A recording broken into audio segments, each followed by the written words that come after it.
Thank you so much, Sonny, for joining us today. I really appreciate your time. I know you're super busy. I know you've carved that time to meet with us today at the Dwelling Show. Sonny Bonds is 27. He's still actually, 27. yeah, 27 young, right? I like to think so. No, trust me, you look young too, so that's good. Yep. He's a full-time engineer working for the DoD, so that's awesome.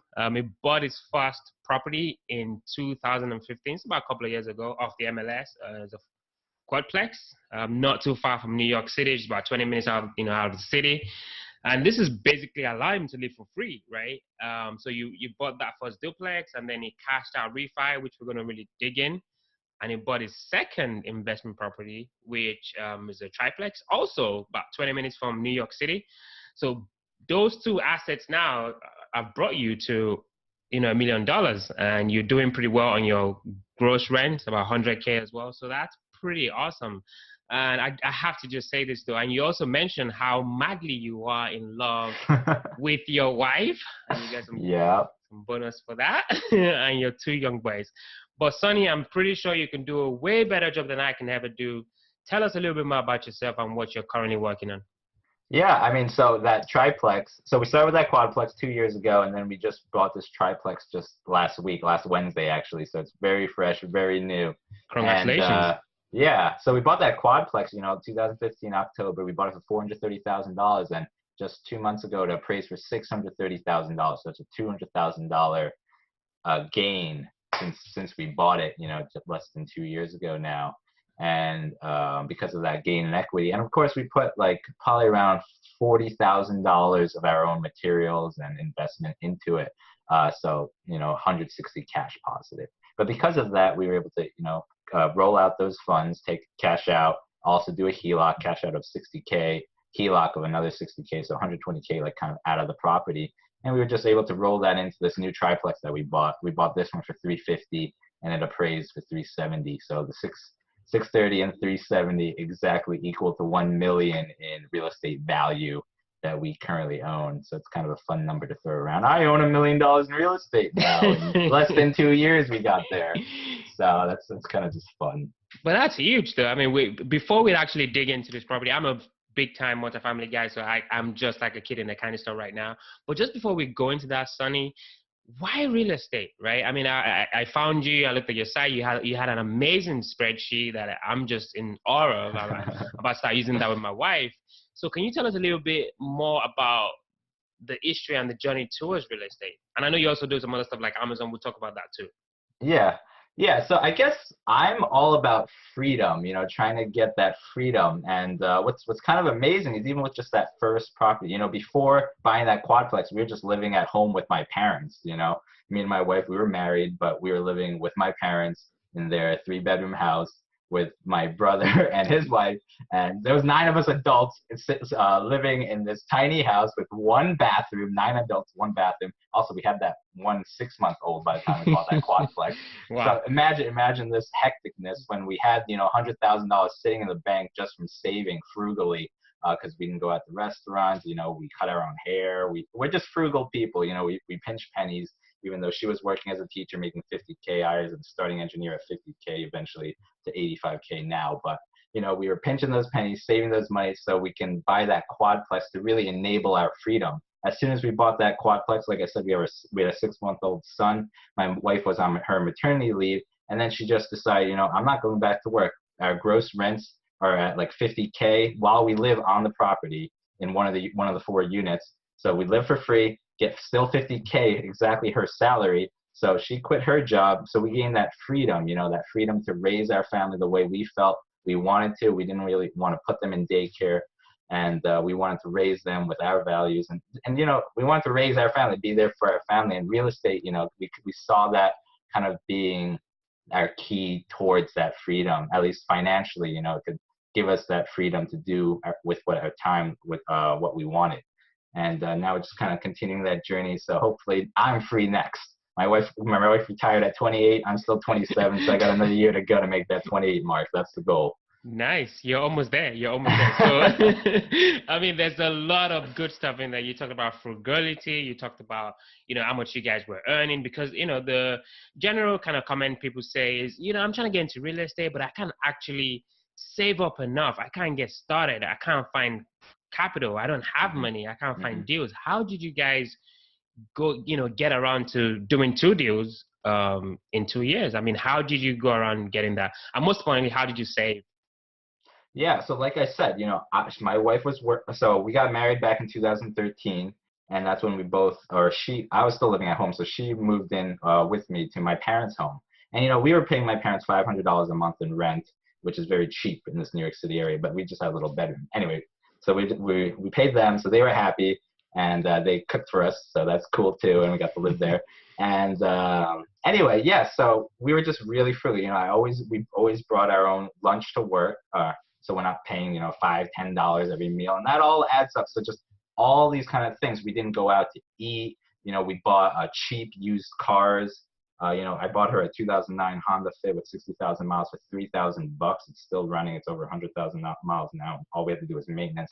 I had a little Toyota Yaris that I bought used for $5,000, and those cars have lasted us, low maintenance, and we just didn't have those car payments. We tried to reduce all our recurring expenses as much as possible, just so that we could, we were getting a decent paycheck. She was making 50K, I was making 50K, so we were over 100K, and I just kept getting raises too.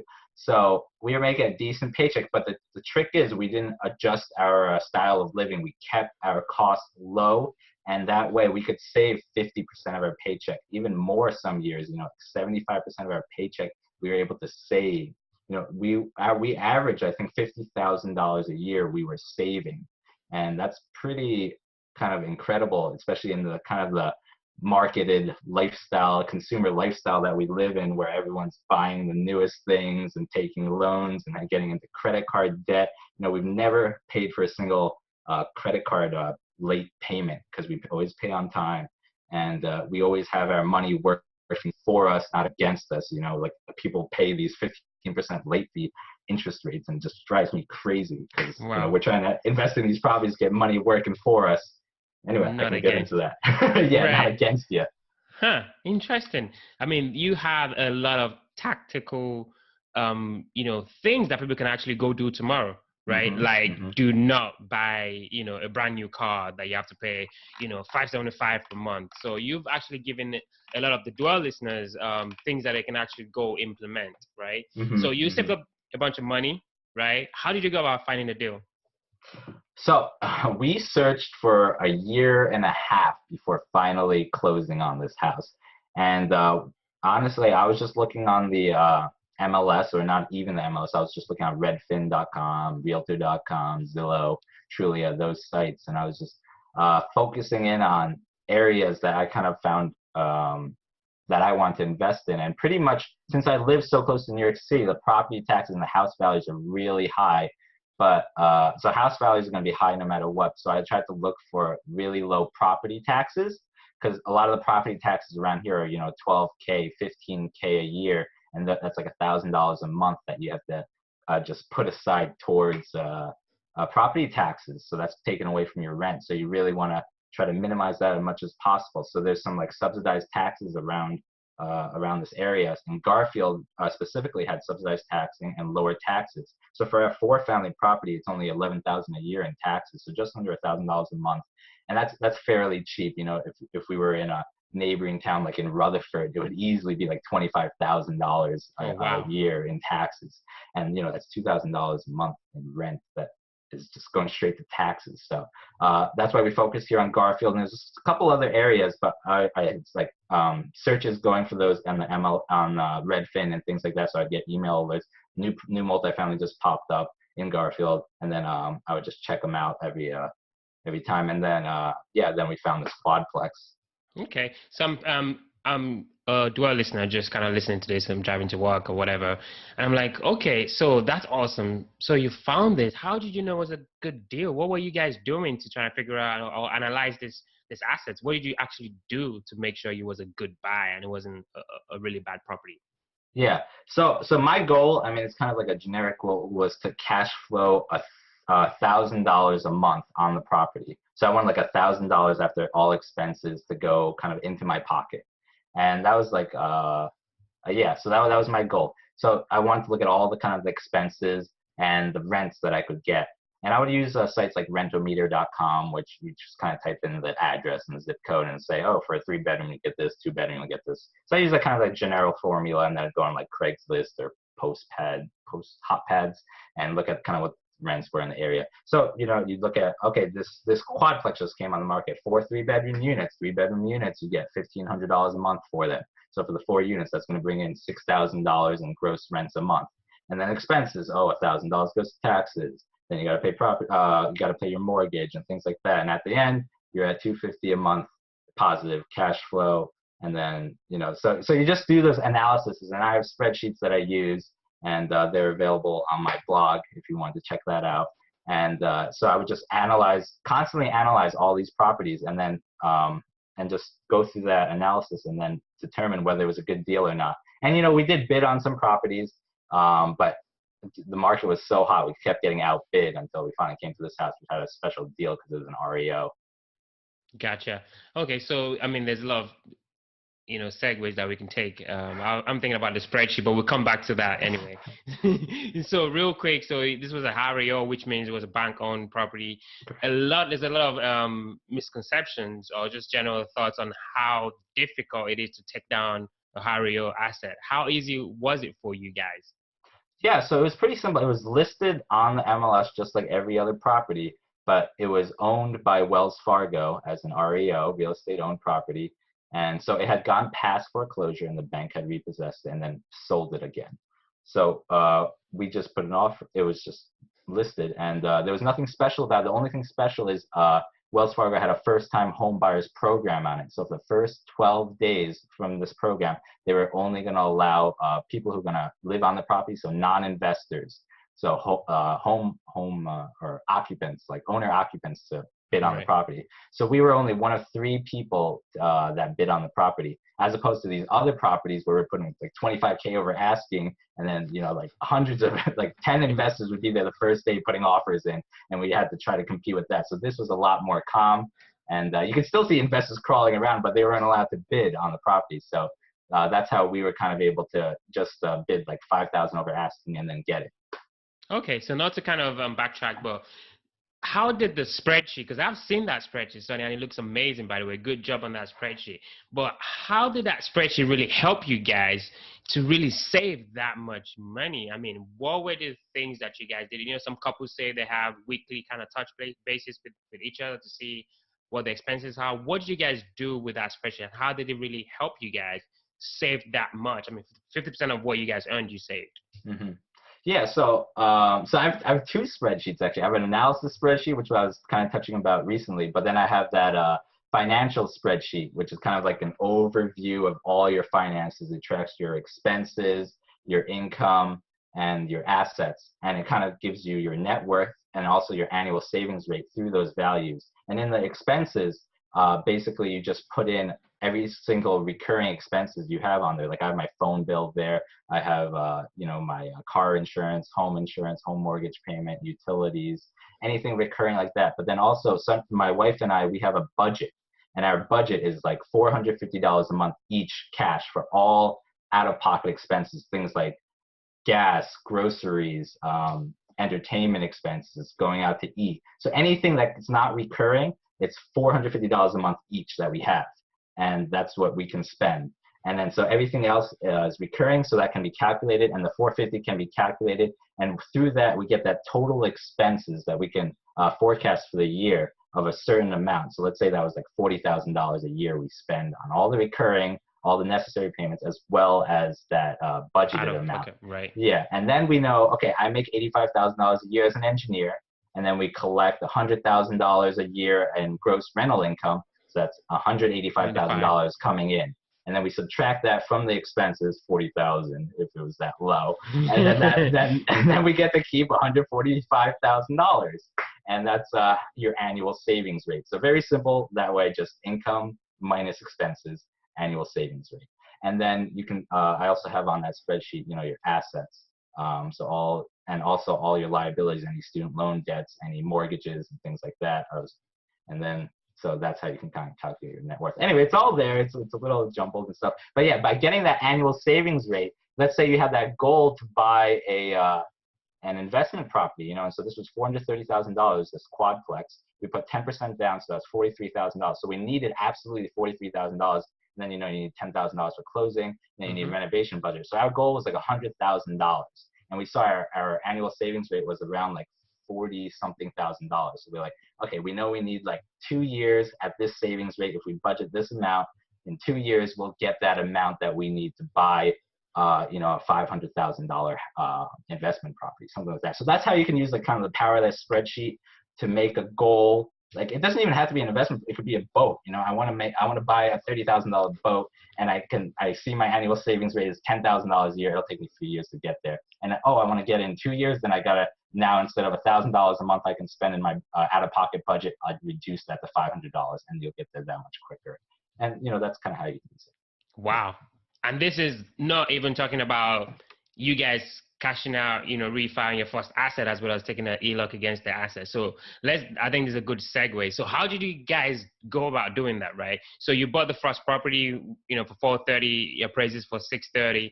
How can you tell us how you went about pulling out, you know, equity from your current asset, but also taking an ELOC against it? Just kind of explain to us.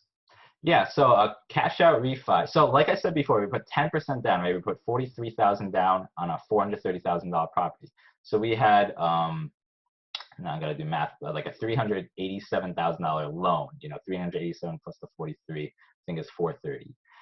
So there was $387,000 negative on the property. But then we got it reappraised, and at that point, this was like 11 months into it, I think we got it reappraised, and it appraised for $550,000. So it was now worth, instead of $430,000, it was worth $550,000, but we still owed only $387,000, or a little less since we had some principal payments. But so that difference there was I don't know, like 100 and something thousand. 100,000, let's say $100,000. Right. So now, what banks will let you do is take out any money you want on top of 20% of that value. So since it appraised for $550,000, they wanted you to leave 20% in, and anything else you could just pull out as cash through a cash out refinance. And so that's what we did. We pulled out, we left 20% and pulled out $60,000 remaining. I think we could have pulled out a little more, but we pulled out $60,000 remaining because that's kind of what we poured into the property at that point. $43,000 for closing, and then some closing costs and some renovations. So we pulled out that $60,000, and that was just cash in our pocket. And it was also refinanced. So we refinanced from a 4% interest rate to a 3.5% interest rate. Even better. So that was super sweet and a no-brainer to do that. So we did that. And then we poured some of that money that we did the cash out refi to renovate the property some more. So a year after that point, that's when we applied for the HELOC. And through the HELOC process, they appraised the property again. And at that point, from $550,000, it went to $630,000. And we asked to borrow $60,000. So that HELOC, home equity line of credit, is just like another bank account where you can pull from, and you would pay interest on whatever you pull. So we can pull up to $60,000 at a promotional, I think, 2.5% interest rate at this point for the first 12 months, and then it moves to like 4% variable rate. But so right now we pulled $30,000 from that home equity line of credit to put towards the closing costs for this new property. So on that 30,000. Anyway, so we have 30,000 more to pull from if we want to use it for renovations or whatever like that. Anyway, so hopefully I explained that okay. No, you did. And I think this is really key. So if I'm a brand new investor, I'm like super excited, like, oh my God, I really want to just go out there and do what Sonny is doing, right? Mm-hmm, mm-hmm. So when you talk about the ELOCs and the refi, does your current job help you, right? That's Mm-hmm. really interesting because sometimes, you know, people say, I just want to quit my job and just kind of jump on the real estate thing. Having a full-time 9-to-5, does that help you with the ELOC process or even maybe the refinance process? Yeah, definitely. It definitely helps because all the banks you go to, every single bank's going to want to look at your W-2 income, your what you know, and I work for the federal government, so it's a very reliable, stable income job. So that looks very good to these mortgage holders. They're like, oh, this guy's, you know, this guy's good for me giving him a lot of money because he's definitely going to pay it back. He has this W-2 income. They will also count rental income. But yeah, if you don't have if you just decide to quit your job and you have no income coming in, they're going to be like, how's this guy going to afford any of this? And maybe some smaller banks, like big banks, probably won't even count the potential income that, let's say, oh, but I'm buying a 4-family house and it's going to bring in this much money. They don't really care. A smaller bank might work with you a little bit, give you like 75% of the gross rents the potential gross rents that property could bring in as like a kind of rental income. Some smaller banks will do that for you, but even still, they're going to be very hesitant to give you any money if you just quit, if you have no income coming in, especially no W-2 income. Right. I just wanted to mention that because, you know, I talked to a few people and they tell me about, well, I do want to quit. I'm like, yeah, I totally get that. But also having a full-time job, it really depends on which stage you are in the real estate journey, right? Yeah. You know, if you get to that magic number or that financial number, then you might think this is a good time to move on and I'm basically do this full time. So I think it's really interesting to kind of highlight that. Yeah. So And if I could just also mention like debt to income ratio, like also a lot of banks, like, so for our second property, we had a kind of a hurdle since my wife quit her job. So I was the only person bringing in income, and our income dropped from, you know, over 100,000 to now $85,000. And so, and we had this $500,000 house, you know, so wow. $500,000 in debt. And they're like, okay, 85. So they have a formula for debt to income ratio. So if your debt is too high, they want to make sure your income's high. So they wouldn't allow us to buy another like $500,000 property. We were restricted to a mortgage of like 300,000, something like that. So, and that's including even like 75% of the rental income we were getting from this current property. Anyway, so that's something to keep in mind too. Okay, yeah, that's awesome. I'm glad you mentioned that too. That's basically one of the parameters that the lenders do look at to basically assess whether or not you can pay, you can service, the mortgage essentially. Mm-hmm. So, I mean, I wish we can go on and on, but I just got to, I'm just thinking, so you got this, Quadplex doing pretty well, right? Mm-hmm. You could have just said, I'm living for free. I can just like relax and maybe, go on the beach somewhere. I don't need to go to work and I'm fine. Mm-hmm. But you went to get this triplex. Mm-hmm. Why? Well, I mean, yeah, so we're living for free, but basically so this Quadplex, we're getting we live in unit 1 for free. Unit 2, we rent out to our in-laws for a reduced subsidized rate. They're all 3-bedroom units. We rent out for $1,000 a month.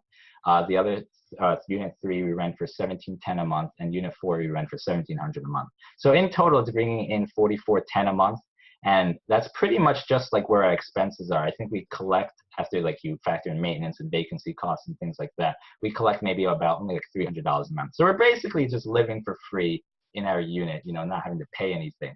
So that's pretty cool. We're still saving a lot of money. We're able to max out our 401k, max out our IRAs, and still have money left over. So that's sweet. But, the real goal is complete financial freedom. I don't want to have to rely on my job at all.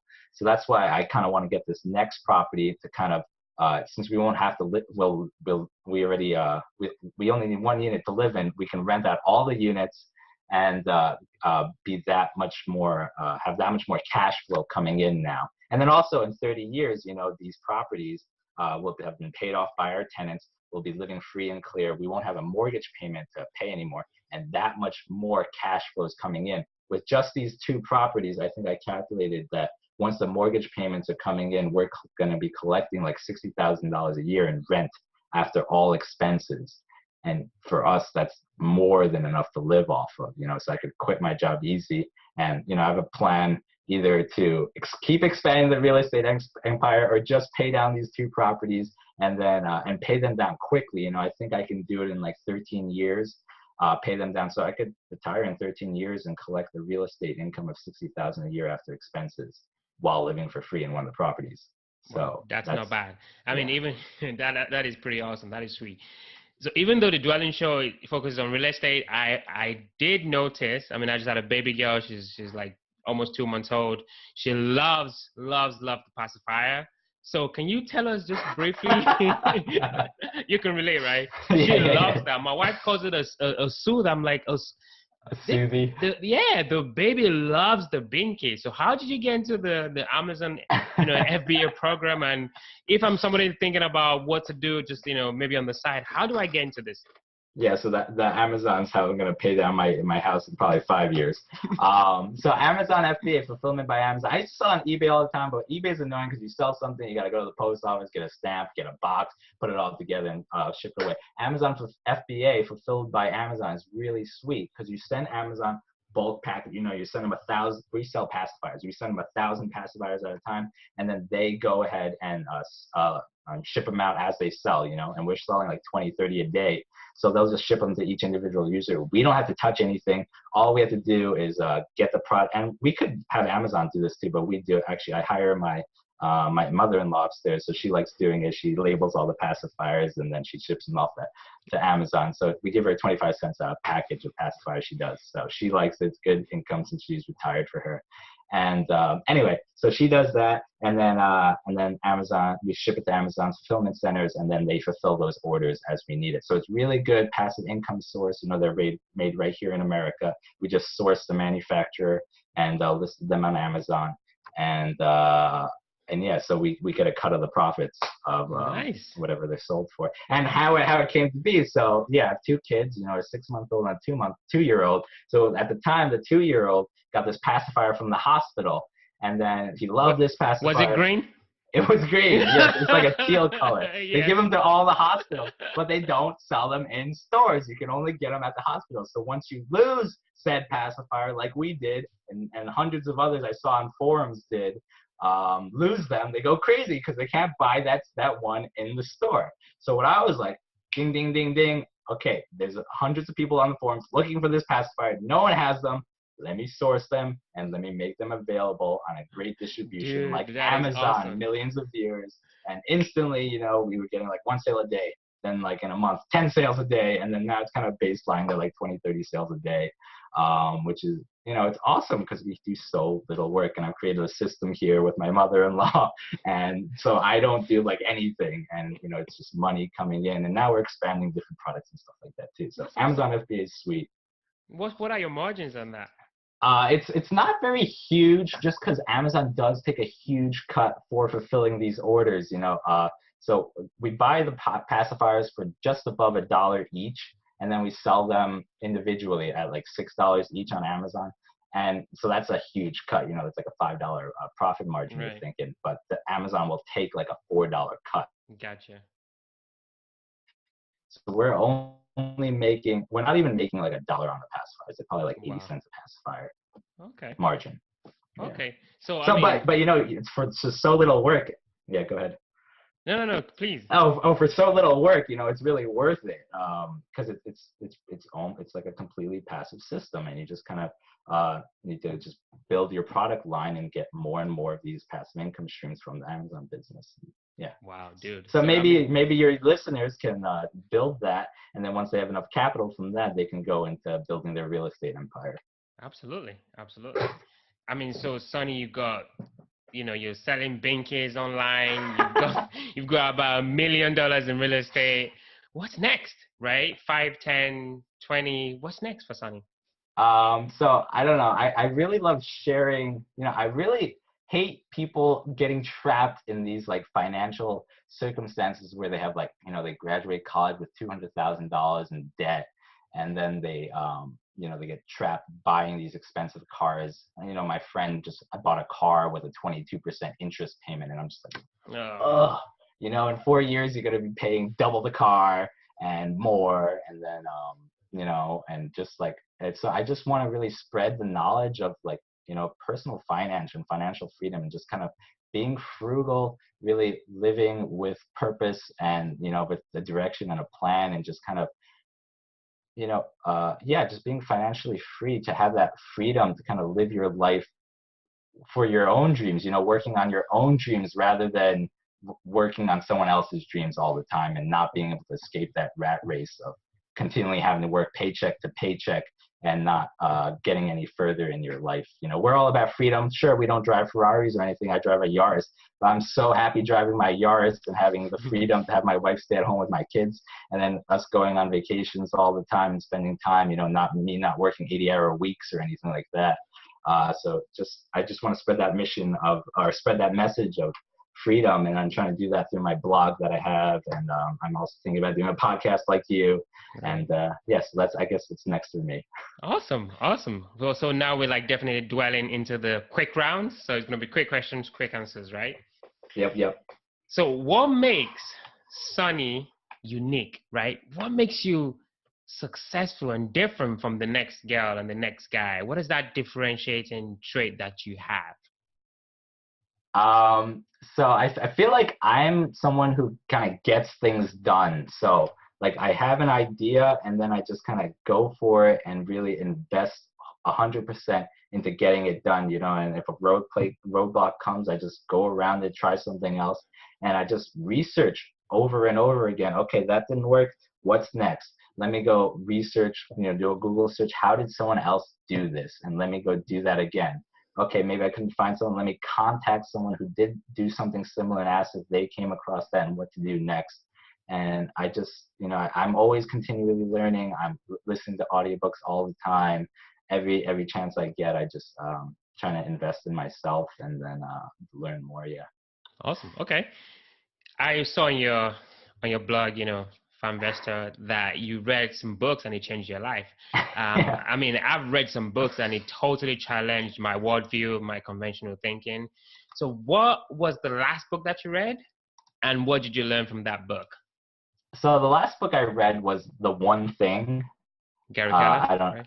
Yeah, The One Thing by Gary Keller, and I guess it's all about kind of focusing rather than, it's really against like kind of multitasking. Like, and I don't know. I feel like growing up we always said, you know, be a multitasker, do a million things at once, and you'll be successful. But I think it's really true. You know, when you really have to focus on that one most important task you have, and kind of investing all your energies into getting that done, and that's when you'll have the biggest results rather than, you know, focusing on a million different little things. Really focus on that main critical task that needs to get done that no one else can do kind of but you. And so that's kind of what it taught. And it's challenging for me because I do have, you know, I have two kids. I love playing sports. I love real estate investing. I have the Amazon business, trying to grow more streams of income there. I have my wife, which I love very much and just want to spend time with. So all these different avenues pushing at me, but yeah, just kind of, it's helping me to get that way. I'm not perfect for sure. Of course, no one is. So you kind of answered the last question, but like, I guess, you know, what do you do for fun? Yeah, so I love volleyball. Actually, this Wednesday I'm going to like a 4-day volleyball and ultimate frisbee tournament. So I'm bringing the family, and we're all going to be there together. And so just that's my idea of like heaven: volleyball all day and ultimate frisbee all day. So I do that. I love snowboarding. I love barefoot running. I love listening to audiobooks. Yeah, yeah. Awesome. Well, so if I'm a dual listener, I'm like, I like this Sonny guy. I want to learn more. Where can I find you? How can I get to learn more? How can I get the spreadsheet? I want the spreadsheet. You got no, that spreadsheet is cool. You got to come to my blog. It's really cool. I have like maybe 30 posts. It's not too old, so but I feel like every single post is really has like a kind of a case study of my life because I've done all the things, and it kind of goes into everything. So go into travel hacking, real estate investing, Amazon business, and the spreadsheet. So yeah, fanvestor.com. That's FANVESTOR.com.